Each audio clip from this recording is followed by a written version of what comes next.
So guys, me and Ilya Israel life in Israel. in the open ground, seeing our bombs, our iron domes, and of course, we're not afraid. Just pray over Israel. Yes, please do pray for us, because as you can hear, there are a lot of explosions and a lot of missiles are being shot and fired at us.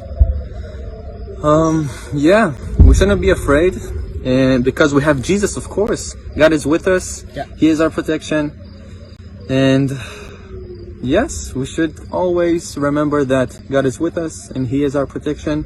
And of course, we should be. Ooh, that's some shrapnel. Okay, so we should be always happy and just. I ask you and Ilya, pray for the peace of Jerusalem. Pray for Israel, and of course, bless Gaza as well. Pray for them that they would have a revival there and that they would get Jesus and for the whole situation. So yeah guys, blessings from Israel and love you.